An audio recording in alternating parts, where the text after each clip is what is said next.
മലയാള television പ്രേക്ഷകരുടെ സ്വീകരണ മുറികളിൽ ഹാസ്യത്തിന്റെ നിറം പകർത്തുന്ന funs upon a time version 2.0 ഒരു പുതുപുത്തൻ എപ്പിസോഡിലേക്ക് ഏവർക്കും സ്വാഗതം. This is the ultimate standup comedy show. Funs upon a time version 2.0 താരപ്പകിട്ടുകളെ ഈ വേദിയിലേക്ക് സ്വാഗതം ചെയ്യുകയാണ്. Let's welcome Shri Ramesh Pisharody, the one and only Shri Kunchan ചേട്ടൻ, ടൈം വേർഷൻ 2.0 സ്റ്റാൻഡപ്പ് പെർഫോമൻസുമായിട്ട് എത്തുന്നു Meenupriya. Let's welcome Meenupriya.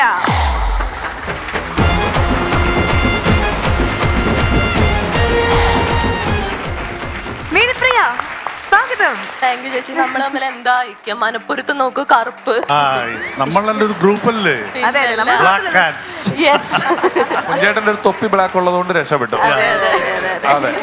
Okay, so nice to see you again. How are you? Fine. I am fine, thank you തന്നെ correct. അതെ, I am fine, thank you. അതെ, അങ്ങനെയാണ് നമ്മളെ കുട്ടിക്കാലത്ത് പഠിപ്പിച്ചേക്കുന്നത് അല്ലേ? അപ്പൊ എന്തായാലും നമുക്കൊരു കിടിലൻ പെർഫോമൻസ് എന്ന് പ്രതീക്ഷിക്കാം അല്ലേ? ഉറപ്പായിട്ടും. All the best. നടക്കട്ടെ. ഹായ്, എൻ്റെ പേര് മീനുപ്രിയ. എറണാകുളം ഗവൺമെന്റ് ലോ കോളേജിൽ ഫൈനൽ LLBക്ക് പഠിക്കുകയാണ്. ഒരു സീരിയസ് ആയിട്ടുള്ള ഒരു കാര്യം പറയട്ടെ. ഏത് പണ്ഡിതനോ പാമരനോ ഏത് പണ്ടാരക്കാലനോ ആരും ആയിക്കോട്ടെ, ഏത് പ്രായക്കാരും ആയിക്കോട്ടെ, എപ്പോ വേണമെങ്കിലും ആർക്കും പിടിപെടാൻ സാധ്യതയുള്ള ഒരു പ്രശ്നമാണ് ഡിപ്രഷൻ അഥവാ വിഷാദം. ഏതോ ഒരു പരസ്യത്തിൽ പറഞ്ഞ പോലെ കൃത്യമായ സമയത്ത് ശ്രദ്ധിച്ചില്ലെങ്കിൽ വഷളാവാൻ സാധ്യതയുണ്ട്. സത്യമാണ്, വഷളാവാൻ നല്ല സാധ്യതയുണ്ട്. ജോണി ആന്റണി സാറിന്റെ പടം പോലെ ഓടി നടന്ന ഒരു വ്യക്തി പെട്ടെന്ന് ഒരു ദിവസം അവാർഡ് പടമായി ശാന്തമായി പോകുന്ന ഒരു അവസ്ഥയാണ് ഈ ഡിപ്രഷൻ. ഞാൻ പറഞ്ഞു ഏത് പ്രായക്കാർക്കും വരാം, കൊച്ചു കുട്ടികൾക്ക് വരെ. കണ്ടില്ലേ, കൊച്ചു കുട്ടിയായ എനിക്ക് വരെ ഈ ഡിപ്രഷൻ പിടിപെട്ടു. അങ്ങനെ ഇതിൽ നിന്നൊന്ന് രക്ഷപ്പെടാൻ എന്തെങ്കിലും ഒരു വഴി ഉണ്ടോ എന്ന് അന്വേഷിച്ച് ഞാൻ എൻ്റെ ഒരു ഫ്രണ്ടിനെ വിളിച്ചു. ഇവിടുന്ന് ഹലോ പറയുന്നതിന് മുമ്പ് അപ്പുറത്തുനിന്ന് കൂട്ടുകാരി പറഞ്ഞു, മുത്തേ പിന്നെ വിളിക്കാം, ഭയങ്കര ഡിപ്രഷൻ, ഒരു രക്ഷയില്ലാത്ത അവസ്ഥയിലിരിക്കാം, പിന്നെ വിളിക്കാന്ന് പറഞ്ഞു ആളങ്ങ് പോയി. നേരെ ഞാൻ അമ്മയടുത്തേക്ക് ചെന്നു. അമ്മ out completely, what to do, എന്ത് ചെയ്യണം ചോദിച്ചു. അമ്മ പറഞ്ഞു, പൊന്നുമോളെ നീ ഒരു കല്യാണം കഴിക്ക്, കല്യാണം കഴിച്ച് 2 പിള്ളേരൊക്കെ ആയി കഴിയുമ്പോൾ നീ അങ്ങ്. അമ്മയ്ക്ക് ഒരു കല്യാണം കൊണ്ട് മതിയായില്ലേ, എന്തെങ്കിലും വെറുതെ വിട്ടൂടെ? എന്റെ മൂക്കി പഞ്ഞു വെച്ച് കടത്താനുള്ള ഒരു ഐഡിയ അല്ല ഞാൻ ചോദിച്ചത്, സമാധാനം, എനിക്ക് അതാണ് വേണ്ടത്. അമ്മ നടപടി ആയില്ല. നേരെ ഞാൻ ചേച്ചിയുടെ അടുത്തേക്ക് വന്നു. ചേച്ചി ഇത് കേട്ടപ്പോൾ തന്നെ എന്നോട് ചോദിച്ചു, നിനക്ക് വല്ല പ്രേമമുണ്ടോ? ഞാൻ പറഞ്ഞു, ദൈവം സഹായിച്ച് ഇല്ല. എന്നാ വല്ല ബ്രേക്കപ്പോ തേപ്പോ അങ്ങനെ എന്തെങ്കിലും കിട്ടിയിട്ടുണ്ടോ? ദൈവം സഹായിച്ച് അതുമില്ല. ഡിപ്രഷൻ വരാൻ മെയിൻ ആയിട്ടുള്ള കാര്യമാണ് പ്രേമവും തേപ്പും. ഇത് രണ്ടും ഇല്ലാത്ത നിനക്ക് ഇതെങ്ങനെ വന്നു? ബേബി മോളെ, ഇവളോട് പറഞ്ഞിട്ട് കാര്യമില്ല എന്ന് മനസ്സിലായി കഴിഞ്ഞപ്പോ നേരെ ഞാനൊരു ഡോക്ടറെ കാണാൻ പോയി. അങ്ങനെ ഡോക്ടറെ കണ്ടപ്പോ ഡോക്ടർ പറഞ്ഞു, എന്താണ് പ്രശ്നം? അത് ശരി, എനിക്ക് എന്താണ് പ്രശ്നം എന്നാണ് ഞാൻ ഡോക്ടറെ കാണാൻ പോയപ്പോ ഡോക്ടർ എന്നോട് ചോദിക്കാം എനിക്ക് എന്താ പ്രശ്നം. അതെങ്ങനെ ശരിയാവും? ഇതൊക്കെ കേട്ടപ്പോ ഡോക്ടർക്ക് മനസ്സിലായി എന്റെ പ്രശ്നം ഡിപ്രഷൻ ആണ്. ഡോക്ടർ നിർദ്ദേശിച്ചു മെഡിറ്റേഷൻ, യോഗ, ഇതൊക്കെ അങ്ങോട്ട് തുടങ്ങിക്കോളൂ. മനസ്സിനും ശരീരത്തിനും ഒരുപോലെ നല്ല കാര്യമാണ് യോഗയും മെഡിറ്റേഷനും, നമുക്കറിയാം. അപ്പൊ അതങ്ങോട്ട് തുടങ്ങിക്കോളൂ, എല്ലാം ശരിയാവുമെന്ന് ഡോക്ടർ പറഞ്ഞു. എന്നാ പിന്നെ ഡോക്ടർ പറഞ്ഞാലേ രണ്ടും കൽപ്പിച്ച് യോഗ ക്ലാസ്സിന് പോകാൻ തുടങ്ങി. യോഗ മാറ്റ് മേടിച്ച് വെറുതെ കാശൊന്നും കളയണ്ടെന്ന് വെച്ചാൽ അമ്മയുടെ ഒരു ഷോളും ചുരുട്ടിക്കുട്ടിയാണ് ഞാൻ പോയത്. യോഗയ്ക്ക് പോയി തുടങ്ങി പിന്നെ നല്ല മാറ്റം കണ്ടു തുടങ്ങി. യോഗ ട്രെയിനർ വളരെ സുന്ദരനും സുമുഖനുമായ ഒരു ചേട്ടനായിരുന്നു. പുള്ളിയെ കാണാൻ വേണ്ടി മാത്രം ഞാൻ ഡെയിലി കറക്റ്റ് ആയിട്ട് യോഗ ക്ലാസ്സിന് പോകാൻ തുടങ്ങി. എനിക്ക് നല്ല മാറ്റവും കണ്ടു തുടങ്ങി. ഡിപ്രഷൻ അങ്ങനെ കുറഞ്ഞ് നല്ല ഹാപ്പി ആയിട്ട് പോകുമ്പോഴാണ് ഞാൻ ആ സത്യം അറിഞ്ഞത്. ഇനി യോഗ സാറിനെ നോക്കിയിട്ട് വലിയ കാര്യമൊന്നുമില്ല, പുള്ളിയുടെ കല്യാണം കഴിഞ്ഞ 2 പിള്ളേരായതാണ്. ഡിപ്രഷൻ ഇങ്ങനെ ഇരുന്നത് പിന്നെ ഇങ്ങനെയായി എന്റെ മൊത്തം റിലേ പോയി. അടുത്ത മാർഗം എന്താന്ന് ഞാൻ ആലോചിക്കാൻ തുടങ്ങി. അമ്മ വിഷ്കണോ എല്ലാവരുടെ ഒരു സ്ഥിരം ചൊല്ല്. ഇത്ര ആയില്ലേ, വേണമെങ്കിൽ തന്നെ ഉണ്ടാക്കി തിന്നടേന്ന് പറഞ്ഞ് അമ്മ പിന്നെ തേച്ചു. ആ ഡിപ്രഷനിൽ ഞാൻ ഫ്രിഡ്ജിൽ നിന്ന് വല്ലതും കൊടുത്ത് കഴിക്കാന്ന് വെച്ച് ഫ്രിഡ്ജ് തുറന്നപ്പോ ഞാൻ വിചാരിച്ച പോലെ തന്നെ അതിനകത്ത് ഒരു തേങ്ങ പോലും ഉണ്ടായിരുന്നില്ല. എന്നാലൊരു മനസ്സമാധാനത്തിന് 5 മിനിറ്റ് കൂടുമ്പോ ഫ്രിഡ്ജ് വെറുതെ തുറന്ന് നോക്കുന്ന ഒരു സ്വഭാവം നിങ്ങൾക്കും ഉണ്ടാവില്ലേ? എനിക്കും ഉണ്ടായിരുന്നു. ഇത് ഓരോ തവണ ഞാൻ ഫ്രിഡ്ജിന്റെ അടുത്തേക്ക് ചെല്ലുമ്പോ ഫ്രിഡ്ജ് എന്നോട് ചോദിക്കേണ്ട, മോളെ നേരത്തെ നീ എന്താണ് അതിൽ കണ്ടത്? അതൊക്കെ തന്നെ ഇപ്പോഴും ഉള്ളൂ. അതെനിക്ക് കേൾക്കണ്ട്. അതുപോലെ തന്നെ അമ്മയും ചോദിച്ചു, മോന്റെ എന്ത് സാധനം കാണാണ്ടായിട്ട് ഈ ഫ്രിഡ്ജ് ഇങ്ങനെ ഇടയ്ക്കിടയ്ക്ക് തുറക്കണേ? കറണ്ട് കാശ് നീ അടയ്ക്കോ? ഡിപ്രഷൻ കൊണ്ട് പിന്നെ വയറ് നിറഞ്ഞ ഞാൻ TV കാണാന്ന് വെച്ച് അങ്ങോട്ട് പോയി. TV കാണാൻ തുടങ്ങി. മലയാളം ചാനൽ തന്നെയാണ് കണ്ടോണ്ടിരുന്നത്. മലയാളം ചാനലാണെങ്കിലും കൂടുതലും തമിഴ്, ഹിന്ദി സിനിമകളാണ് മെയിൻ ആയിട്ട് ഇത് കാണുന്നത്. എന്തായാലും ആവട്ടെ, നേരം പോട്ടെ എന്ന് വെച്ചാൽ കാര്യമായിട്ടിരുന്ന് കാണുമ്പോ മാരി, നമ്മുടെ ധനുഷിന്റെ സൂപ്പർ ഹിറ്റ് പടം ഞാൻ കാര്യമായിട്ട് കണ്ടോണ്ടിരിക്കുക. പക്ഷെ ഡയലോഗുകൾക്കൊക്കെ എന്തോ ഒരു ചെറിയ വ്യത്യാസം. ഞാൻ അതോട് സൂക്ഷിച്ച് കേട്ടു നോക്കി. ചെയ്ത് കളയും. എന്താ അങ്ങനെ, ഡയലോഗൊക്കെ എന്താ അങ്ങനെ. പിന്നെയാണ് എനിക്ക് മനസ്സിലായത് മലയാളത്തിലേക്ക് ഡബ് ചെയ്ത വർഷനാണ് ഞാൻ കണ്ടുകൊണ്ടിരുന്നത്. ഡയലോഗ് മാത്രമല്ല, പാട്ടുകളും വളരെ മനോഹരമായി, വ്യക്തമായി, അർത്ഥവത്തായി അവര് ഡബ് ചെയ്ത് മലയാളത്തിലേക്ക് ആക്കിയിട്ടുണ്ട്. ഹേ എന്റെ ചിത്തിര തത്തേ, എന്റെ ഓമന വാവേ, എന്റെ കുട്ടി പപ്പി, നീ ടേക്ക് മീ ഏ മൈ ഡിയർ മച്ചാ, നീ അടുത്ത് വന്നാ എന്റെ നെഞ്ചിലെ ഒച്ചാ. അയ്യോ ഇതൊക്കെ കേട്ടപ്പോഴേക്കും എനിക്ക് അങ്ങ് അയ്യോ എനിക്ക് ഹാപ്പിയായി. ഞാൻ അങ്ങ് സൂപ്പർ ലെവലായി എന്റെ ഹാപ്പിനെസ്. അപ്പൊ എന്താവട്ടെ, ഡിപ്രഷനൊക്കെ ഒന്ന് കുറഞ്ഞാൽ ഹാപ്പി ആയിട്ട് കണ്ടുപിടിക്കാൻ പെട്ടെന്നൊരു പരസ്യം. ഞാൻ അപ്പുറത്തെ ചാനലിലേക്ക് പോയി. സിംഗപ്പെണ്ണേ ആണിനുമീതേ നടന്നവളെ, അങ്ങനെ ഒരു സംഭവം എപ്പോഴും ഉണ്ടായെന്ന് എനിക്കറിയാൻ പാടില്ല. പക്ഷെ എനിക്ക് നല്ല ഇഷ്ടപ്പെട്ടു. ഞാൻ കാര്യമായിട്ട് ആസ്വദിച്ച് കാണാൻ തുടങ്ങി. പിന്നെ പരസ്യം വേറെ ചാനൽ വെച്ചു. എന്നാ കൊറേ ഇത് കേട്ടോണ്ട് അമ്മ അപ്പുറത്ത് നിന്നോണ്ട് വെച്ച് എന്നെ കൊറേ നേരമായിട്ട് നീ കണ്ടുപിടിക്കണം, വല്ല പഠിക്കാനല്ലോ പോയിട്ട് പഠിക്കണേന്ന് പറഞ്ഞു. പക്ഷേ ഇത്തവണ ഞാൻ ഡിപ്രസ്ഡ് ആയില്ല. ഞാൻ നേരെ യൂട്യൂബ് എടുത്ത് ഫോണിൽ ഇതങ്ങ് കാണാൻ തുടങ്ങി. പിന്നെ എപ്പോ ഡിപ്രഷൻ വന്നാലും ഞാൻ ഇതങ്ങോട്ട് ഫോളോ ചെയ്യാൻ തുടങ്ങി. നല്ല ആശ്വാസം കിട്ടാൻ തുടങ്ങി. നിങ്ങളും വേണമെങ്കിൽ ട്രൈ ചെയ്തോളൂ. എന്തായാലും പിന്നെ ഞാൻ ആലോചിക്കാറുണ്ട്, ഈ മലയാളത്തിലെ ഡബ്ഡ് സിനിമകളെ കാണുമ്പോൾ ഇത് ഒറിജിനലായിട്ട് എഴുതിയ ആൾക്കാരുടെ ആ ഒരു അവസ്ഥയെ സാരല്ല, എല്ലാവരും കഴിവാണല്ലോ. സോ ഡിപ്രഷൻ തല പോണ ഒരു കേസൊന്നും അല്ല ഈ ഡിപ്രഷൻ. പക്ഷേ തല പോവാൻ സാധ്യതയുണ്ട്. നമുക്കറിയാം, പുറത്ത് പൊട്ടലും ചീറ്റലൊന്നും കണ്ടില്ലെങ്കിൽ നമ്മുടെ തലക്കകത്ത് ഇതെല്ലാം സംഭവിക്കേണ്ടത് ഡിപ്രഷൻ വരുമ്പോ. പക്ഷേ നമ്മുടെ കൊറോണ പോലെ തന്നെ കറക്റ്റ് ആയിട്ട് ഇതിനെ പ്രതിരോധിച്ചില്ലെങ്കിൽ പണി പാളും, വെട്ടിയിട്ട ബായ്തണ്ട് പോലെ കിടക്കും, കുളത്തിൽ വീണ് കുളമായ ഒരു ജീവിതമായി പോവും. സോ ഹാപ്പി ആയിട്ടിരിക്കുക. Thank you so much.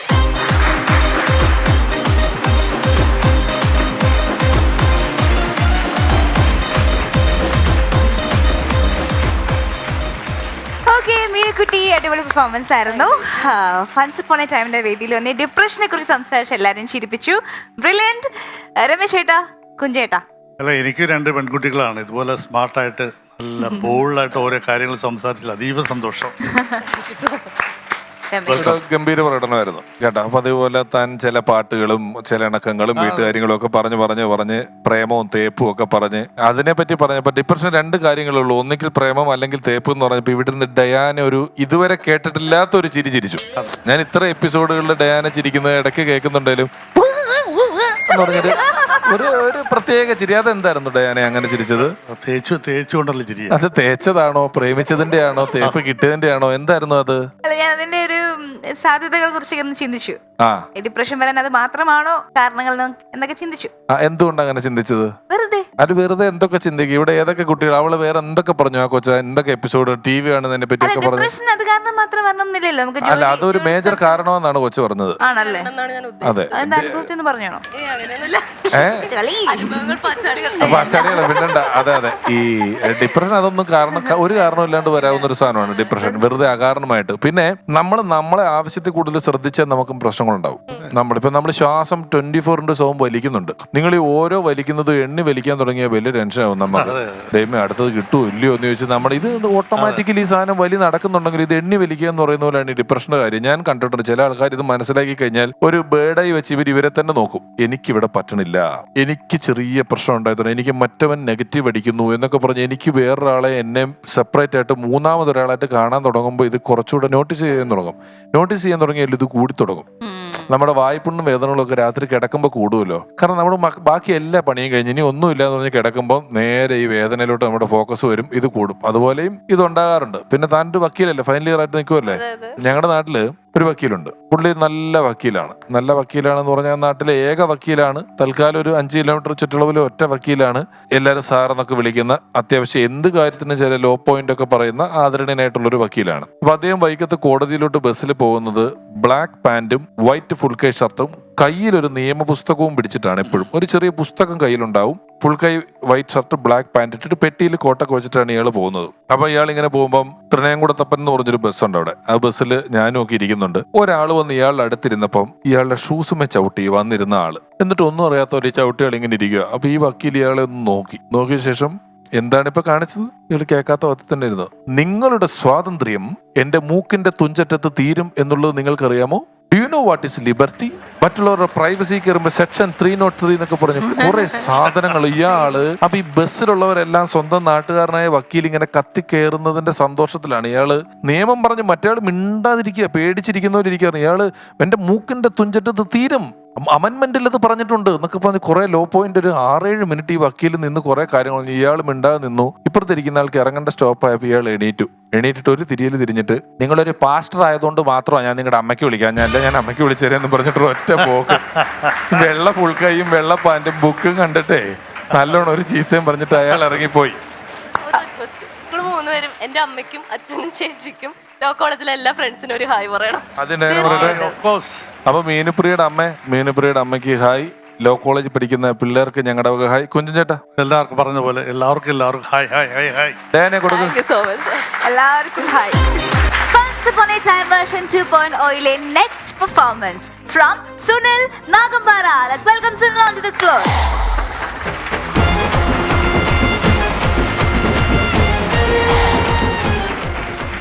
നമസ്കാരം സുനിൽ, സ്വാഗതം. എന്ത് ചെയ്യുന്നു? ആർട്ടിസ്റ്റാണ്. ആർട്ടിസ്റ്റാണ്. എന്ത് ആർട്ടിസ്റ്റാണ്? തിയേറ്റർ ആർട്ടിസ്റ്റാണ്. തിയേറ്റർ ആർട്ടിസ്റ്റാണ്. Okay, very good. എങ്ങനത്തെ റോളുകളാണ് കൂടുതൽ ചെയ്യുന്നതും? എനിക്ക് ചാലഞ്ചിങ് ആയ റോളുകളായിട്ട് ഇപ്പൊ വന്നുകൊണ്ട് ഇപ്പൊ ചെയ്തുകൊണ്ടിരിക്കുന്ന ഒറ്റക്കൈ ഒറ്റക്കാലും ഉള്ള ഒരു ക്യാരക്ടറാണ്. അൺടൈറ്റിൽഡ്. എത്ര ഷോസ് ചെയ്തിട്ടുണ്ട് ഏകദേശം? കൂടി വന്നൊരു 50 കിട്ടുള്ളൂ. അത്ര റിഹേഴ്സൽ ചെയ്യേണ്ടി വരാറില്ലേ? തീർച്ചയായിട്ടും. ശൂന്യമായ മനസ്സോടെ ഒരിക്കലും ഇറങ്ങില്ല. ഉടുപ്പി, ഗോവ, വിശാഖപട്ടണം, വിജയവാഡ, കൽക്കത്ത, ഡൽഹി, ശ്രീനഗർ, പിന്നെ പോർച്ചുഗൽ സ്ഥലത്തൊക്കെ ചെയ്തിട്ടുണ്ട്. പോർച്ചുഗലിലൊക്കെ പോയിട്ട് നാടകമാണ് അവതരിപ്പിച്ചത്. ഡി അൽമേഡയിൽ അഭിനയിന്ന് പോയതാണ്. അപ്പൊ ലാംഗ്വേജ് എന്തായിരിക്കും? ബോഡി ലാംഗ്വേജ് അല്ലേ? ബോഡി ലാംഗ്വേജിലാ ചെയ്യുന്നത്. അതെ, കാരണം വെച്ചാൽ ഇപ്പൊ അമേരിക്കയിലെ ഒരു കുട്ടിക്കും വിശന്ന് കഴിഞ്ഞാൽ പറയാൻ അറിയില്ലെങ്കിൽ തൊട്ട് കാണിക്കും. അതുകൊണ്ട് നിങ്ങൾ കൂടുതലും ഒരു ആംഗ്യ അഭിനയത്തിനാണ് കൂടുതൽ പ്രാധാന്യമായിട്ട് നിങ്ങൾ ശാരീരിക അഭിനയത്തിനാണ് കൂടുതലും കൊടുക്കുന്നത് അല്ലേ? അപ്പൊ ഇവിടെ അങ്ങനെ ഒരാള് ഇത്രയും ശാരീരിക അഭിനയത്തിനൊക്കെ പ്രാധാന്യം കൊടുക്കുന്ന ഒരാള് നാക്കിട്ട് അമ്മാന പാടേണ്ട ഒരു പരിപാടിയിലേക്കാണ് വന്ന് നിൽക്കുന്നത്. ശിക്കാരി ചെമ്പ് പുലിയെ പിടിക്കാൻ ശ്രമിക്കൂലേ, അങ്ങനെ കരുതിയാ മതി. അതെ, കിട്ടി ഇല്ലേ പോട്ടെ. പക്ഷെ ഇവിടെ വരിക എന്നുള്ള എന്റെ തീരുമാനമാണ്. തുടരുക എന്നുള്ളതല്ല, ഒന്ന് ഞാൻ ചെയ്യും, അത് ഞാൻ ചെയ്യും. Okay dear, all the best. നമസ്കാരം, ഞാൻ സുനിൽ നാഗമ്പാറ, കോഴിക്കോട് ജില്ലയിലെ കുന്നമംഗലം പഞ്ചായത്തിലെ പിലാശ്ശേരിയിൽ നിന്ന് വരുന്നു. നിയമപരമായ മുന്നറിയിപ്പ്, എന്റെ ഭാഷ നിങ്ങൾക്ക് തിരിഞ്ഞിട്ടില്ല എന്നോടൊന്നും തോന്നരുത്. പക്ഷെ ഇന്നത്തെ പോലെ കേട്ടോ, അന്ന് എനിക്ക് ഭയങ്കര ബുദ്ധിയാ. പഠിക്കുന്ന 3ാം ക്ലാസ്സിലാ. മാഷ് എന്നെ വിളിച്ചുകൊണ്ട് ഒരു ഗ്രൗണ്ടിൽ നിർത്തിയിട്ട് പറഞ്ഞു, സുനിയെ ഇങ്ങ് വാ, ഈ വട്ടത്തിൽ നിന്നോന്ന് പറഞ്ഞു. ഞാൻ ആ വട്ടത്തിൽ നിന്ന് അത് അരിപ്പൊടി കൊണ്ടുള്ള വട്ടം വരച്ചു വെച്ചിരിക്കുന്നു. ഈ SPC-ക്കാർക്കല്ല അറിയാം, എന്താ ആടെ കൊണ്ട് ഈ ഹൈവേ പോലെ ഇങ്ങനെ വരച്ചു വെക്കൂലേ, അരിപ്പൊടി കൊണ്ട് വരച്ചു വെക്കൂലേ, അതിനകത്തോട്ട് തന്നെ ഓടിക്കോ, മത്സരമാണ്, ജയിക്കണം, അത് ഞാൻ നമ്മൾ ഏറ്റെടുത്താൽ പിന്നെ ജയിക്കും. പക്ഷെ ഞാൻ നോക്കുമ്പോൾ എൻ്റെ മുമ്പിൽ ഒരു ചങ്ങായിനെ നിർത്തിയിട്ടുണ്ട്. ഓൻ്റെ കയ്യിൽ ചപ്പാത്തി കോലൊരുത്തൊരു വടിയുണ്ട്. എന്നെക്കാളും തടിയുള്ള ചങ്ങായിയാ. ഓനോടൊന്ന് മാറിക്കോൻ പറയണമെന്നുണ്ട്. പക്ഷെ ഓൻ്റെ തടിയും ഇടക്കിടക്കുള്ള നോട്ടവും കണ്ടപ്പോൾ പന്തിയെല്ലാം തോന്നി. അപ്പൊ ഞാൻ മാഷോട് മാഷേ ഇവനൊന്നും മാറ്റിട്ടാണ്, എനിക്ക് ഓടണ്ടേ. അതൊന്നും നോക്കണ്ട, നിന്റെ സമയത്ത് ഓടിയാൽ മതി. ഓ ആയിക്കോട്ടെ. എന്നിട്ട് മാഷില്ലേ ആ ചങ്ങായിനോട് പറയാ, എടാ PP വിളിക്കുമ്പോൾ നീ ആദ്യം ഓടിക്കട്ടോന്ന്. അതെന്ത് പരിപാടി നിങ്ങൾ പറ. എന്നെ കൊണ്ട് നിർത്തിയിട്ട് നീ ഓടി ജയിക്കണമെന്ന് പറഞ്ഞിട്ട് ഓനോട് പറഞ്ഞു ഇനി ആദ്യം ഓടിക്കോന്ന്. ആദ്യം ഓൻ ഓടിയാൽ ഓൻ ആദ്യം ജയിക്കും. അപ്പൊ ഞാൻ തോറ്റുപോകില്ലേ. അപ്പൊ എനിക്ക് മനസ്സിലായി എന്നെ തോപ്പിച്ചിട്ട് ഓനെ ജയിപ്പിക്കാനുള്ള പരിപാടിയാണ്. ഇന്നത്തെ പോലെ കേട്ടോ, എനിക്ക് ഭയങ്കര ബുദ്ധിയാ. ഞാൻ തോറ്റാലേ ഓന് ജയിക്കാൻ പറ്റും എന്നൊക്കെ എനിക്കറിയാം. അപ്പൊ ഞാൻ വിചാരിച്ചു PP വിളിക്കുമല്ലോ, ഞാൻ കാണിച്ചു തരാം. ഞാൻ PP വിളിക്കുന്ന മാഷിനെ ഇങ്ങനെ നോക്കി. മാഷിട്ട് ഒരു PP കടിച്ചു പിടിച്ചിട്ട് ഇപ്പൊ ഞാൻ ഊതും പറഞ്ഞ് നിൽക്കുന്നത്. മാഷ് ഊതി ഓൻ പാഞ്ഞി ഞാനും പക്ഷെ ഞാൻ നോക്കുമ്പോ തുടക്കത്തിൽ എല്ലാവരും മ്യൂസിക് അടിക്കുന്നുണ്ടായിരുന്നു. ഇതെന്നറിയാ കയ്യടി. ഞാൻ പായ്യെന്ന് തുടങ്ങിയപ്പോൾ ഒരു കൂകി. അപ്പൊ എല്ലാവർക്കും ഒത്തിരിയുള്ള പരിപാടി എനിക്ക് മനസ്സിലായി. പക്ഷെ എനിക്ക് നീങ്ങാൻ പറ്റില്ല. മാഷ് എന്റെ കുപ്പായത്തിനെ പിടിച്ച് ബാക്കോട്ട് വലിച്ചിക്ക്. ഞാൻ നിന്നിടത്ത് തന്നെ ഇങ്ങനെ മാന്തിയിട്ട് നേരത്തെ 2 കുയ്യായി.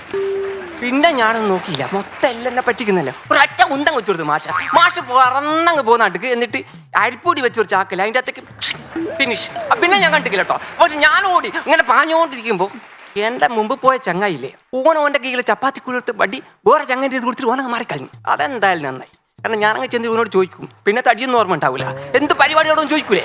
അതുകൊണ്ട് മനസ്സിലാക്കി ഓനോട്ട് ഇത് കൊടുത്തു. ആ മാങ്ങിയ ചങ്ങായി അതും കൊണ്ട് എൻ്റെ ട്രാക്കിലൂടെ ഇങ്ങോട്ട് ഓടി വരുക. എന്നീ മാഷന്മാർ എന്ത് ചെയ്യണം, വേറെ വര വരച്ചിട്ട് അങ്ങനെ ഓടിക്കണ്ടേ. നിങ്ങൾക്ക് അറിഞ്ഞൂടെ, SPC-ക്കാർക്ക് അറിഞ്ഞൂടെ വേറെ വര കൂടെ ഓടുമെന്നുള്ളത്. അതുപോലെ അറിഞ്ഞുകൊണ്ട് ഓല എന്നാ ഇന്നത്തെ പോലല്ലേ, എനിക്കത് നല്ല ബുദ്ധിയാ. അപ്പോ അതൊന്നും ഞാൻ നോക്കിയില്ല. ഞാൻ ജയിക്കണ്ടേ. ഞാൻ അങ്ങനെ ഓടി ചെല്ലും മുട്ടി. എന്താ സംഭവിച്ചത്, വടി കറങ്ങിപ്പോയി. മറ്റേ ചങ്ങായും കറങ്ങിപ്പോയി. ആ തെറിച്ചുപോയ ചങ്ങായിനെ ജീവിതത്തിൽ ഇന്നേ വരെ ഞാൻ കണ്ടിട്ടില്ല. ഓൻ തെറിച്ചിട്ട് ഇന്ത്യന്റെ പുറത്ത് പോയോ എന്നെ ഭൂമിന്റെ പുറത്തോ എന്റെ വേദി ലോകത്ത് പോയി എന്ന് ഇതുവരെ എനിക്ക് അറിഞ്ഞൂടാ. പക്ഷെ ഞാൻ തെറിച്ച് കൃത്യം അരിപ്പൊടിന്റെ വരയമില്ല. ഞാൻ പിന്നെ എങ്ങനെയാ വരക്ക് അപ്പുറത്തുമില്ല ഇപ്പുറത്തുമില്ല. അന്നേരം എനിക്കൊരു സത്യം മനസ്സിലായി, മൊത്തം ഡ്യൂപ്ലിക്കേറ്റാ. എന്താ ഈ വരച്ചു വെച്ചിരിക്കുന്ന വരയില്ലേ വിഷുവേട്ട, ഇത് കള്ളത്തരാ. എന്നറിയാ അരിപ്പൊടിയല്ല, കുമ്മായോ ആണ്. ഒരു കുമ്മായം കൊണ്ട് വരച്ചു വെച്ചിക്ക. അപ്പൊ എനിക്ക് അത്രയും മനസ്സിലായി ഒരു ടേസ്റ്റ് കേട്ടോ. മക്കളെ പരീക്ഷിക്കണ്ടേ, നാക്കല പൊള്ളി പോകും. അപ്പൊ ഞാൻ ഇങ്ങനെ എണീക്കുന്നപ്പം മാഷുണ്ട് വന്ന് നിൽക്കുന്നു. ഇവിടെ ഫ്രണ്ട്സ് സിനിമയിലെ ജനാർദ്ദൻ ചേട്ടനില്ലേ, മുഖത്ത് മൊത്തം പൗഡർ ഇട്ട് ഇങ്ങനെ വരവില്ലേ, അങ്ങനെ വന്നിട്ട് എണ്ണ നോക്കി നിൽക്കുക. ഞാൻ ചെയ്യാളാൻ എവിടെയോ കണ്ടിട്ടുണ്ടല്ലോ. ഓ എൻ്റെ മാഷല്ലേ. ആ മാഷിന്റെ ബേക്കിൽ വേറെ മാഷ് ഇങ്ങനെ വന്ന് അശോകൻ മാഷ്. അശോകൻ മാഷ് എന്ന് പറയുമ്പോൾ ശോകം മാഷ്. എന്താണെന്നറിയോ, ഈ തെറിച്ചുയെ പടി ചെന്നിട്ട് ആടര പണി വെട്ടിച്ച് ചക്കക്കുരു പോലെ വായിച്ചത്. അതിനും ഞാനാണ് കുറ്റക്കാരി. എന്ത് ഞാൻ ചെയ്ത് എന്നോട് എണീക്കളാന്ന്. ഞാൻ അങ്ങനെയല്ലോ എണീച്ച് മാഷ് ബേക്കോട്ട് ബലിച്ചേറും. എൻ്റെ കുപ്പായത്തിന്റെ കുടുക്ക് മൂന്നും ടിം ടിം ടിം തെറിച്ചു പോയിട്ട് കുപ്പായത്തിന് കുടുക്കില്ലാണ്ടാ ഞാൻ പറന്നാണ് പോയത്. ആടെന്നാണ് എണീക്കടാന്ന് പറഞ്ഞു. ഞാൻ പടി എണീച്ച് ഞാൻ പുറത്തു പോയി. മൊത്തം തട്ടിപ്പല്ലേ, മുളയിൽ നിൽക്കണ്ടല്ലോ. പടി ശോകം മാഷ് അല്ല അശോകൻ മാഷ് പറയാൻ വന്നിട്ട് പറഞ്ഞു, സുനിയെ പോലടോ അവിടെ നിൽക്കടോ. പിടിച്ച് പിന്നാൻ കൊണ്ട് നിർത്തി. ഞാൻ ചെന്തിനാ മാഷേ. മാഷ് പറഞ്ഞു, എടാ ഒരു മത്സരം കൂടി ഉണ്ട്, ഇനി ഓടിക്കോ. എൻ്റെ പോലും മാഷ് ഒന്ന് ഓടിയേണ്ടത് ഈ പരുവത്തിലാക്കി. ഇനിയിപ്പോൾ എന്നെ ഓടാനും പറ്റൂല, അവിടെ നിൽക്കാനും പറ്റൂല. മാഷ് പറഞ്ഞു, ഇതല്ല, ഇത് വടി കൊണ്ടുള്ള കളിയല്ല, ഉരുളക്കിഴങ്ങിൻ്റെ ഓട്ടം, ഉരുളക്കിഴങ്ങിൻ്റെ ഓട്ടം. അപ്പോൾ ഇങ്ങനെ തന്നെ വട്ടമുണ്ട്. ഇതിന് പറഞ്ഞാൽ ഇവിടെ നിന്ന് ഓടിപ്പോയിട്ട് ആടെ വെച്ചിരിക്കുന്ന ഉരുളക്കിഴങ്ങ് എടുത്തുകൂടെ കൊണ്ടുവരണം. മാഷ് പോയി എടുത്തോളി, കുട്ടികളെടുത്തല്ലേ പ്രശ്നമുള്ളൂ, നിങ്ങൾ പോയി എടുത്ത് ആരും ഒന്നും പറയില്ലാന്ന്. മാഷ് പറയാൻ പറ്റില്ല, ഇനി എന്നോടണം ഓടിപ്പോയിട്ട് എടുത്തുകൊണ്ട് വരണം. ഏറ്റവും കൂടുതൽ ഉരുളക്കിഴങ്ങ് പെറുക്കി കൊണ്ടുവന്നാൽ ഇനി ജയിച്ച്, ഏറ്റവും കുറഞ്ഞ സമയത്തിന്. അത് ഞാൻ സംഭവിച്ചോട്ടോ. അപ്പം ഞാൻ എല്ലാ മാഷെ വേറെ ഏതെങ്കിലും കിഴങ്ങന്മാർ അതിൻ്റെ അകത്തോടി ഇങ്ങോട്ട് ഓടി വരുമോ? ഇല്ല അങ്ങനെ വരൂല, ഓട് വേറെ സ്ഥലത്തോടി ഓടിക്കൊടുക്കണം. അതും ഞാൻ സംബന്ധിച്ച് പി പി വിളിക്കും. അവിടെ മാഷ് പതിവ് പോലെ പി പി വിളിച്ച് ഞാൻ ഓടുന്ന നേരം സംഭവമായിരുന്നു. സൗസറിന്റെ കൂടെ കിട്ടിങ് പൊട്ടാൻ പോയി. പിന്നെ ഞാൻ പിടിച്ചൊരു മാഷ് എന്താ ഓടാന്ന് അപ്പോൾ പൊടിച്ചോണ്ട് ഓടിപ്പോയി. കുഞ്ഞ് കൈ കൊണ്ട് വാരിയതാ. ഈ ഉരുളക്കിഴങ്ങൊന്നും ഒരു അനുസരണമില്ല, എല്ലാം താടി അങ്ങ് പോയി. അപ്പൊ ഞാൻ കിട്ടുന്നവൻ വാരി തിരിച്ചോടി അവസരം പിടിച്ച് ഓടി വന്ന് ആടെ വെക്കും. ഉരുളക്കിഴങ്ങ് വീണ് ഞാൻ തുള്ളി പോകും. നിങ്ങൾ ഇട്ടോക്കെ നിങ്ങൾ തുള്ളി പോകും. അതവിടെ കൊണ്ടുവച്ച് 2 എണ്ണ കിട്ടുള്ളൂ. അപ്പോൾ ഞാൻ തിരിച്ചു പിന്നെ ചെയ്യണം ഓടാന്ന് പറഞ്ഞു. പിന്നെ ഓടുമേ ഇവിടെ നാടൻ വരെ ഓടുന്ന ഡീസലിന്റെ ചാർജ് വളരെ കൂടുതലല്ലേ, ഞാൻ ഓടുന്നില്ല എന്ന് പുതിയ ഐഡിയ പ്രയോഗിക്കുക. ആടെ വേറെ കിഴങ്ങന്മാർ വെച്ചിട്ടുണ്ട്, ഇവിടെ വേറെ കിഴങ്ങന്മാർ വെച്ചിട്ടുണ്ട്. ഞാൻ അത് വാരി ഇവിടെ വെച്ച്. അപ്പോൾ ഇത് വാരി മാഷ് അപ്പോൾ ഞാൻ നിർത്തി വേഗം കുപ്പായം കഴിച്ചാടെ വെച്ച് മൊത്തം അതിൽ വാരി വെച്ച് മാഷ് ഓടി വന്ന് വാങ്ങി. എന്നാ മാഷെ മൊത്തങ്ങൾ എടുത്തോളി. ഇവിടെ എന്ത് പൊട്ടനാടാഞ്ഞ് ഞാൻ പൊട്ടനാ. ഇന്നത്തെ പോലെ അന്ന് എനിക്ക് നല്ല ബുദ്ധിയുണ്ട്. അന്ന് ഞാൻ മനസ്സിലാക്കി ഞാൻ സ്പോർട്സും രാജിവെക്കേണ്ട സമയമായി, മൊഴിയൊല്ലി കളി. അതുകൊണ്ട് അന്ന് എല്ലാവർക്കും മനസ്സിലായി ഞാൻ ബുദ്ധിന്റെ കാര്യത്തിൽ സിമുക.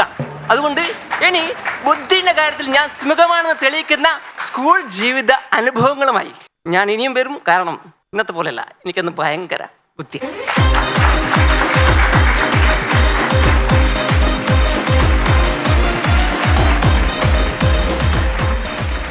സുനിൽ നാഗമ്പറ നല്ല പെർഫോമൻസ് ആയിരുന്നു.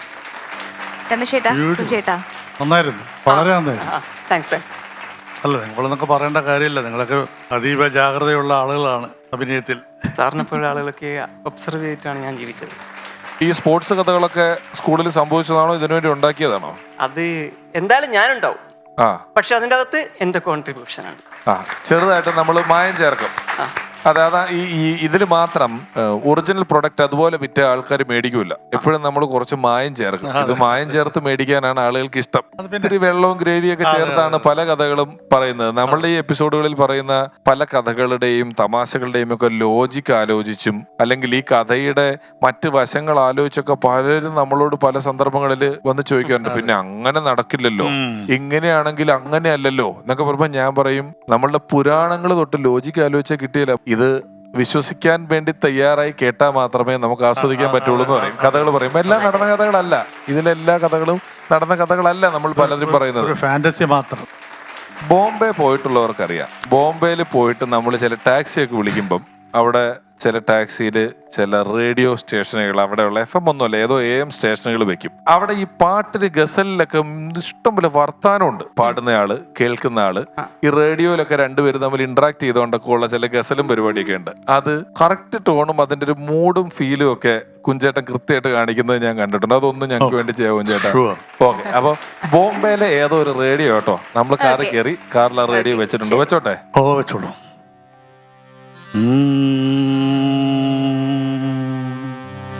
भाइयों बहनों, आज एक गजल एक गुंजोले गाना है, वो भी ये शराबी। शराबी शराबी। भाइयों बहनों 20 साल बाद पहले एक गांव में क्या हुआ? भरतो जिंदगी तो जबल खाती अच्छा, कितना दल सुंदर लाल आता है। खूबसूरत होती अदा की अच्छा जाना बेटा, है। तो मेरा बेटी गांगुली हिमालय की गोद में एक छोटा गांव था। गांव सुनाए, में सुनाए। एक छोटी सुंदरी लड़की थी, गांगुली। हमारा वो मेरी बेटी है। बहादुर आ जाने वाली है ओ बेटी, ओ बेटी, ओ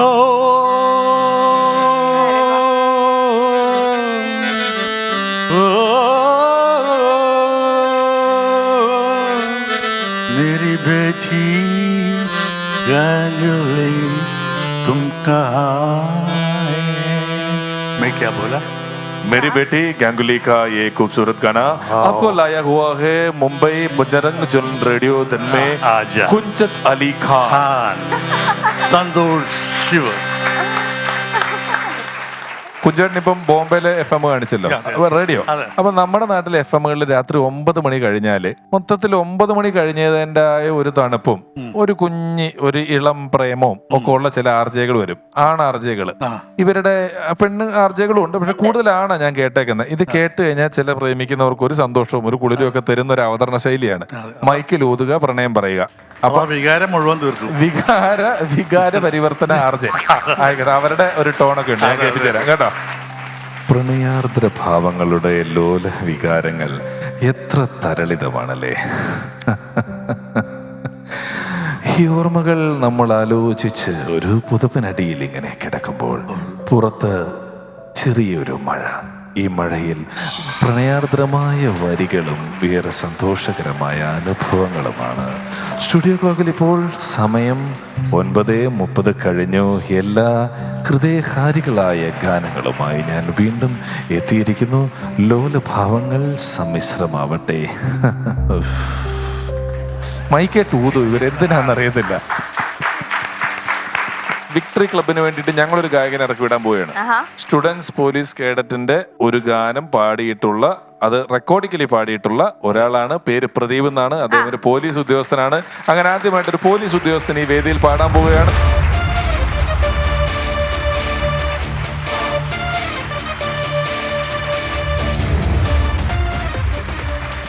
പ്രദീപ് സാർ, ഇത് ഏത് പാട്ടാണ്?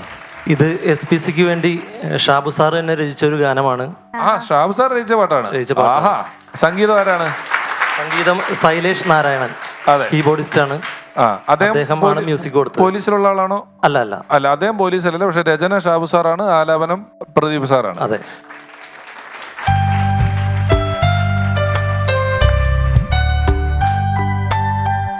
നന്മരഥങ്ങളിൽ സാന്ത്വനമേകാൻ കാക്കിയണിഞ്ഞു വരുന്നിതു ഞങ്ങൾ. നന്മരഥങ്ങളിൽ സാന്ത്വനമേകാൻ കാക്കിയണിഞ്ഞു വരുന്നിതു ഞങ്ങൾ. ദുരിത നീലങ്ങളിൽ പൊരുതി ജയിക്കാൻ വെന്തുരുകും വെയിലേറ്റുവരുന്നിതു ഞങ്ങൾ. അക്ഷരമുത്തണിമാലയണിഞ്ഞു അജ്ഞത ദൂരയണിഞ്ഞൊണി ചേർന്നു ആത്മവിശ്വാസ ശരങ്ങളതെയ്യാൻ അർപ്പണബോധധനുസ്സുകളേന്തി ഞങ്ങൾ. SPC SPC SPC SPC. നന്മരഥങ്ങളിൽ സാന്ത്വനമേകാൻ കാക്കിയണിഞ്ഞു വരുന്നിതു ഞങ്ങൾ. Thank you. കുഞ്ചൻ ചേട്ടാ നമസ്കാരം. നമസ്കാരം. കുഞ്ചൻ ചേട്ടനെ കാണാൻ പറ്റിയതിലും ഇവിടെ വരാൻ പറ്റിയില്ല. ഒരുപാട് സന്തോഷം. അതെ, തമാശ അല്ല. ഇത് ഇത്ര സീനിയർ ആയിട്ടുള്ള ഒരു ആർട്ടിസ്റ്റ് ഇവിടെ വന്നിരിക്കുമ്പം ഇങ്ങനെയാണോ ചെയ്യേണ്ടത്? കളിയാക്കണോ ചെയ്യേണ്ടത്? പിഷാരടി, ഞാൻ കളിയാക്കിയതല്ല. പിന്നെ എന്തിനാ ഇങ്ങനത്തെ അവശബ്ദം ഉണ്ടാക്കുന്നത്? ഇന്നലെ ഒരു ഇടിമിന്നൽ ഉണ്ടായത് ഓർക്കണ്ട പിഷാരടി? ഉവ്വ. ആ ഇടിമിന്നൽ ഞാൻ പുറത്തിറങ്ങിയപ്പോ അതിന്റെ മിന്നൽ എനിക്ക് എത്തി. അതിനുശേഷം ഈ ശബ്ദം ഇങ്ങനെ മാറിപ്പോയി പിഷാരടി. ആ, മിന്നലേറ്റ അല്ല, നല്ല ഊർജ്ജമല്ലോ ഉണ്ട്. സാധാരണ സൂപ്പർ പവേഴ്സ് അല്ലേ കിട്ടുന്നത്? അല്ല, അത് ടൊവീനോനും പിന്നെ 28 വർഷം കാത്തിരുന്ന ആ പുള്ളിക്കാണ്. എനിക്ക് സൂപ്പർ പവർ അല്ല കിട്ടിയത്, എന്റെ വോക്കൽ പവറാ പോയത്. Vocal power. ആഹാ, ഇത് എന്റെ ഡോക്ടറെ കാണിച്ചില്ലേ? ഞാൻ ഡോക്ടറെ കാണിച്ചു പിഷാരടി. അപ്പൊ ഡോക്ടറിനോട് പറഞ്ഞത് ഇത് ലക്ഷത്തില് 2 പേർക്ക് വരുന്ന അസുഖമാണെന്ന് പറഞ്ഞത്. വോക്കൽ സിൻഡ്രോം വോയിസ് ചേഞ്ചർ എന്നാണ് ഈ അസുഖത്തിന് പേര്. ഓ, അങ്ങനത്തെ അസുഖമാണ്. അപ്പൊ ഇനിയിപ്പോ നമ്മള് എന്ത് ചെയ്തു? ഇതുകൊണ്ട് ഇപ്പൊ എന്താ ചെയ്യാൻ പറ്റണത്? എന്നാലും കേശവ മാമൻ ഇങ്ങനെ പറ്റിപ്പോയത് വലിയ കഷ്ടമായി. പക്ഷെ ഈ അസുഖം കൊണ്ട് ഡയാനൊക്കെ സുഖമായിരിക്കുള്ളൂ. എന്തിനു സംസാരിക്കില്ല. എങ്ങനെയത്? അതായത് മോക്കെന്ന മാമാന്നും മാമിന്നും വിളിക്കാം. ഒന്ന് വിളിച്ചേ. മാമ എന്തോ എന്തോ ശരി, ഇപ്പം ഡയാനയ്ക്ക് അങ്ങനെ ഗുണമുണ്ടെന്ന് പറഞ്ഞു, തൊണ്ടയ്ക്ക് മിന്നലേറ്റെന്നും പറഞ്ഞു. നെറ്റിക്ക് എന്താണ് പറ്റിയത്? അത് പിഷാരടി, ഇന്നലെ രാത്രി ഹരി എന്നെ വിളിച്ചിട്ടുണ്ടായിരുന്നു. അപ്പൊ നമ്മുടെ ഫ്ലോറിൽ ഇന്ന് എന്താണ് ഐറ്റം ചെയ്യേണ്ടതെന്നുള്ളൊരു ഡിസ്കഷൻ നടത്താൻ വേണ്ടിട്ട് ഹരി എന്നെ വിളിച്ച്. ഏകദേശം ഒരു 11-12 മണിയായിട്ടുണ്ട്. അപ്പൊ ആ സമയത്ത് ഞാൻ കറണ്ട് ഇല്ലാത്തതുകൊണ്ട് പുറത്തേക്ക് ഇറങ്ങിയിരുന്നു. ചൂട് ആയിരുന്നല്ലോ അകത്ത്. പുറത്തിറങ്ങി കഴിഞ്ഞപ്പോൾ ഹരി എൻ്റെ അടുത്ത് പറഞ്ഞ് ഡിസ്കസ് നടക്കുമ്പോൾ ഭാര്യയ്ക്ക് ഒരു സംശയം തോന്നി. ഞാൻ രാത്രി എനിക്ക് പോണണ്ടപ്പോ ഭാര്യ എൻ്റെ അടുത്തേക്ക് വന്നിട്ട് എന്നോട് ചോദിച്ചു, നിങ്ങൾ പെണ്ണുങ്ങളോട് സംസാരിച്ച് രാത്രി ചുറ്റിക്കറങ്ങല്ലേ എന്നും പറഞ്ഞുകൊണ്ട് മറ്റേ മടുകപ്പുള്ളിന് അച്ചാറിന്റെ ഭരണിയില്ലേ, അതുകൊണ്ട് എന്നെ നെറ്റിക്കടിച്ചു വിട്ടാറടി. എനിക്ക് സഹിക്കാൻ പറ്റില്ല. ഞാനൊരു മനുഷ്യ സ്ത്രീയല്ലേ. ഇങ്ങനെ കരയില്ലേ കേശവമാമ? ഞങ്ങളുടെ പെണ്ണുങ്ങളുടെ വിഷമം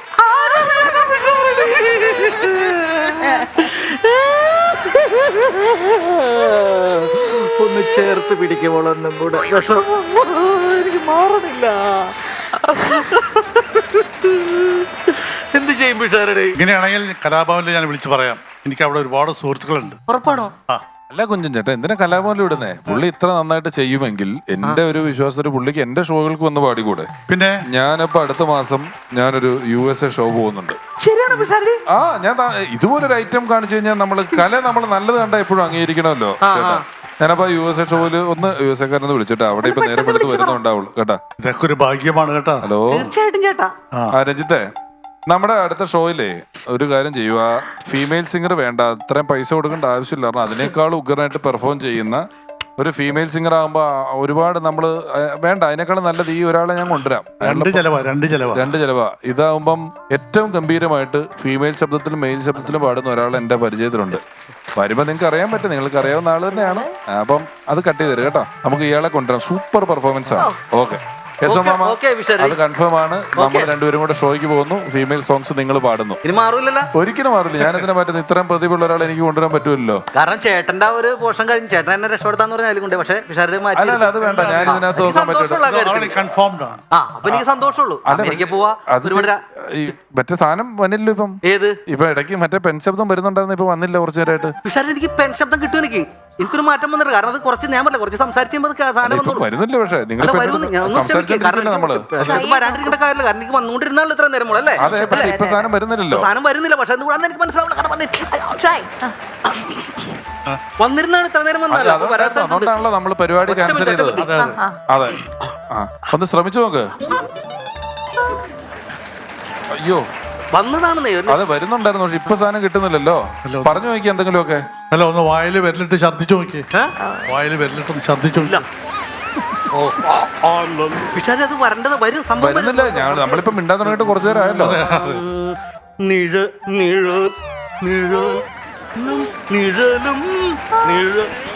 അത് കിട്ടുന്നുണ്ടായിരുന്നല്ലോ. അതിപ്പോ കിട്ടുന്നില്ലല്ലോ.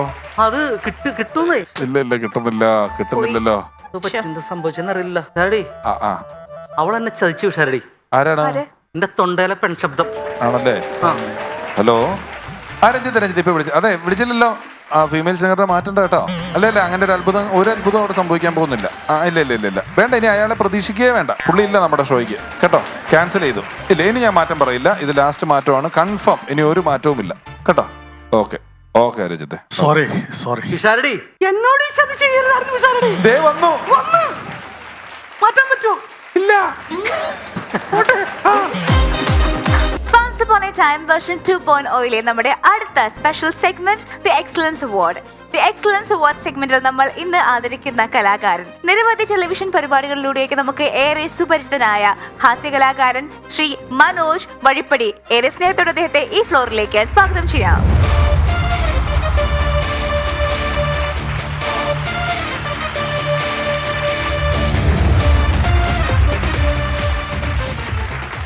മനോട്ടാ എന്തോ നമസ്കാരം. നമസ്കാരം നമസ്കാരം സാറേ.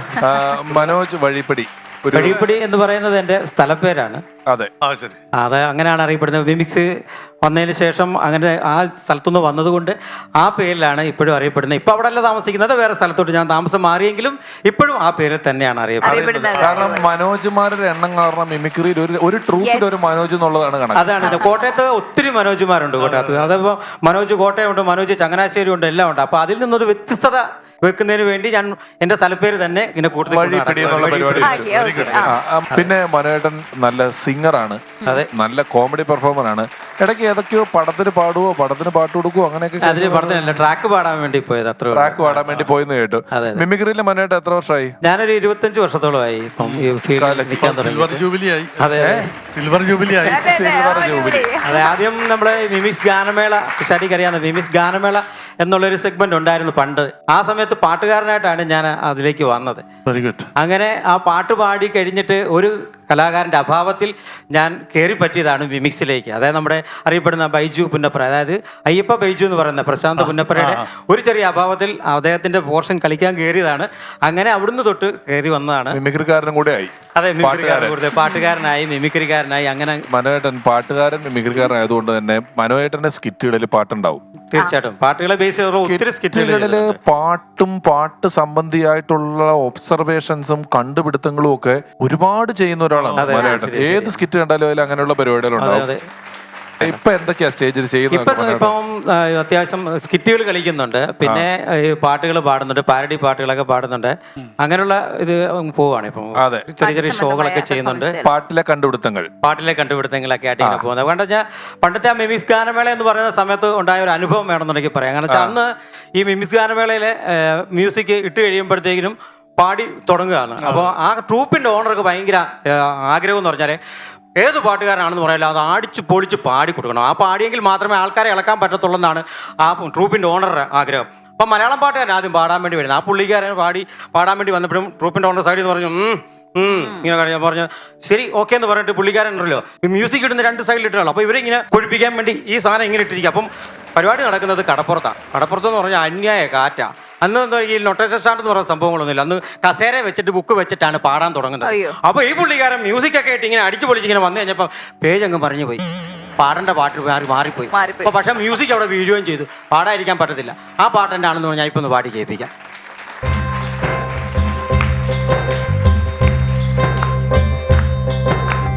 ആയിരം പാദസ്വരങ്ങൾ കിലുങ്ങി ആലുവ പുഴ പിന്നെയുമൊഴുകി. ആയിരം പാദസ്വരങ്ങൾ കിലുങ്ങി ആലുവ പുഴ പിന്നെയുമൊഴുകി. ആരും കാണാതെ ഓർമ്മതൻ വീതിയിൽ ആലിംഗനങ്ങളിൽ മുഴുകി. മലയുടെ ചോട്ടിൽ കാരുണ്യം നേടിയൊരെല്ലാം കാരുണ്യം നേടിയൊരെല്ലാം. പുള്ളിക്ക് അവസാനം വന്നപ്പോഴേ ഈ പാട്ട് എന്നാണെന്ന് മനസ്സിലായത്. അപ്പോഴാണ് അവിടെ അവിടെ കയറി പുള്ളി പിടിച്ച് രക്ഷപ്പെട്ടു പോകുമായിരുന്നു. ചില സമയത്തുണ്ടാകുന്ന പാട്ടുകാരുടെ ചില അബദ്ധങ്ങളാണ് ഇതെല്ലാം. അതെ, വേറെ പാട്ട് ഇതുപോലെ തന്നെ പാട്ടിട്ട് മ്യൂസിക് മാറിപ്പോകുന്ന വേറെ പാട്ടുണ്ട്. അത് വേണം ഞാനൊന്ന് പാടി കേൾപ്പിച്ചു തരാം.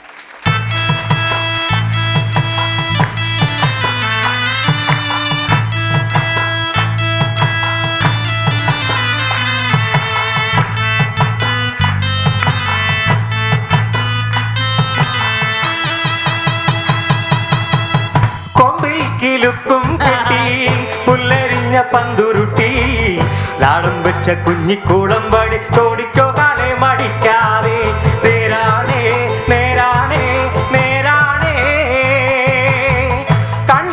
വിളക്കും വെച്ച് കന്നിപ്പൂം പെണ്ണൊരുത്തി ദൂരയൊരു പുരയിൽ എന്നെയും തേടിത്താളം നങ്ങിരിപ്പാണേ നേരാണേ നേരാണേ നേരാണേ നേരാണേ നേരാണേ നേരാണേ. പിന്നെ പിഷാടി പറഞ്ഞ പോലെ ഒബ്സർവ് ചെയ്ത് പറഞ്ഞ ഒരു പാട്ടുണ്ട്. അത് നമ്മുടെ ഒരു സുഹൃത്ത്, ഞങ്ങളെല്ലാവരും കൂടെ ഇങ്ങനെ കമ്പനി ഓടിക്കൊണ്ടിരുന്ന സമയത്ത് നമ്മുടെ ജയദാസ് പുന്നപ്ര എന്ന് പറയുന്ന ഒരു കലാകാരൻ, പിഷാടിക്ക് അറിയാവുന്നതാണ്. എനിക്കറിയാം. അദ്ദേഹം പാടിയൊരു പാട്ട് ഉണ്ട്. കാരണം വെച്ചാൽ അന്ന് ഹിറ്റായിട്ടുള്ള പാട്ടാണ് ഈ ഹരിമുരളീരവം എന്ന് പറയുന്ന ഗാനം. അപ്പൊ ഈ ഹരിമുരളീരവം നമ്മളെല്ലാവരും കേട്ട് സൂചിച്ചങ്ങ് പോകുള്ളൂ. പക്ഷെ അതിനകത്തുനിന്ന് വേറൊരു വേർഷൻ കണ്ടെടുക്കാൻ വേണ്ടി ഈ ജയദാസ് പുന്നപ്രയ്ക്ക് കഴിഞ്ഞിട്ടുണ്ട്. ആ പാട്ട് അദ്ദേഹത്തിൽ നിന്ന് ഞാൻ ചോദിച്ചു വാങ്ങി ഒരു പരിപാടിക്ക് പാടി അത് വിജയിപ്പിച്ചിട്ടുണ്ട്. അതിന് ഏറ്റവും വലുതായിട്ട് കടപ്പെട്ടിരിക്കുകയാണ് ഞാൻ ജയദാസ് പുന്നപ്രയോട്. ആ പാട്ട് വേണമെന്നുണ്ടെങ്കിൽ ഞാൻ ഇപ്പോൾ പാടാം.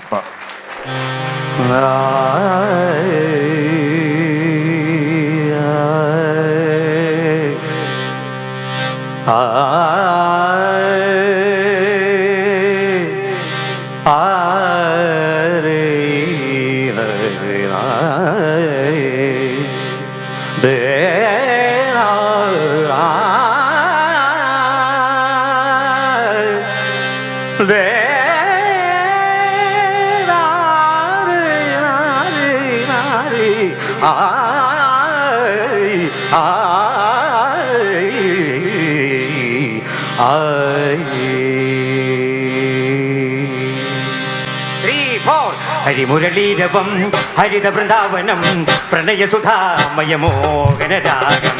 ഹരിമുരളീരവം ഹരിത വൃന്ദാവനം പ്രണയസുധാമയമോഹനരാഗം.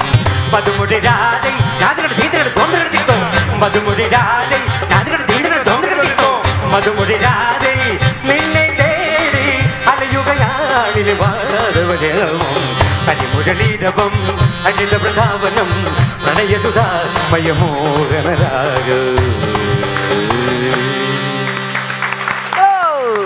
ഇത് അന്ന് കാലത്ത് ഇത് ടി-വിയിൽ വന്നിട്ടാണല്ലോ പോപ്പുലർ ആയത്. അതിനു മുമ്പ് സ്റ്റേജിൽ ഞാൻ ഓർക്കുന്നുണ്ട് ജയദാസും ഞാനും നിങ്ങളും കൂടെ കളിച്ചിട്ടുണ്ട്. ടി-വിയിൽ വന്നതിൽ ജയദാസൻ ഇല്ലായിരുന്നു തോന്നുന്നു. ഞാൻ തന്നെയായിരുന്നു കാസറ്റ് ചെയ്തതിനകത്ത് ഉണ്ടായിരുന്നു. പക്ഷെ ജയദാസും നിങ്ങളും കൂടെ ചെയ്ത പെർഫോമൻസ് സ്റ്റേജിൽ ഇങ്ങനെ ആൾക്കാർ ഈ ഹമ്മിങ് കേട്ട് ഇങ്ങനെ ഇരുന്നിട്ട് ഇരിപ്പ് എല്ലാരും കൂടെ നിലത്തിരുന്നിട്ട് പെട്ടെന്ന് ചാടി കയറി അടുത്തിട്ട് താളത്തിലോട്ട് എല്ലാരും കൂടെ സൈഡിൽ പോകും.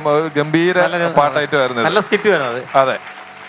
മനു ചേട്ടാ നല്ല തീപ്പൂരി, നല്ല എനർജറ്റിക് ആയിട്ടുള്ള പെർഫോമൻസുകളായിരുന്നു. അപ്പൊ നേരിട്ട് ടി-വിയിൽ കണ്ടിട്ടുള്ളതെല്ലാം നേരിട്ട് കാണാൻ സാധിച്ചില്ല. എനിക്ക് പേഴ്സണലി നല്ല സന്തോഷമുണ്ട് എന്ന് അറിയിക്കുന്നു. ഞങ്ങളുടെ ഒരു സ്നേഹാദരം ഏറ്റുവാങ്ങണം. അത് അദ്ദേഹത്തിന് കൈമാറുവാനായിട്ട് ഞാൻ രമേശ് ചേട്ടനെയും കുഞ്ചൻ ചേട്ടനെയും സ്റ്റേജിലേക്ക് ക്ഷണിക്കുന്നു പ്ലീസ്.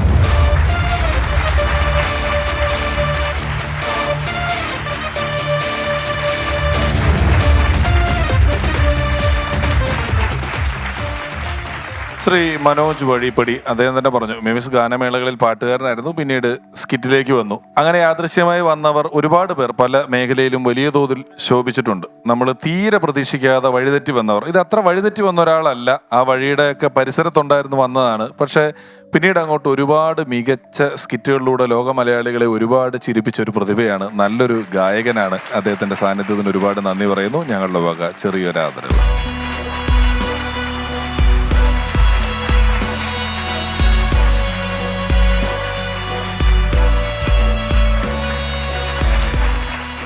സുനിൽ നാഗമ്പാറ, മീനുപ്രിയ, ഇവർ രണ്ടുപേരുമാണ് ഇന്ന് പെർഫോം ചെയ്തത്. ഇവരിൽ ആരാണ് ദി ബെസ്റ്റ് പെർഫോമർ നമുക്കറിയാം. അതിനായി ഇരുവരെയും ഈ വേദിയിലേക്ക് സ്വാഗതം ചെയ്യുന്നു. Let's welcome dum.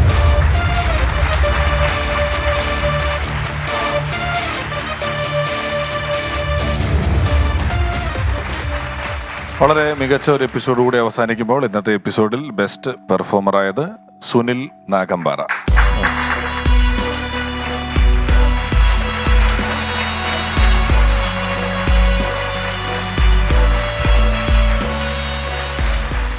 ചിരി നിമിഷങ്ങൾ നിറഞ്ഞ ഫൺസ് അപ്പോൺ എ ടൈം വേർഷൻ 2.0 മറ്റൊരു എപ്പിസോഡ് കൂടി ഇവിടെ വൈൻഡപ്പ് ചെയ്യുകയാണ്. വീണ്ടും അടുത്ത എപ്പിസോഡിലൂടെ കാണാം. Until then, bye bye.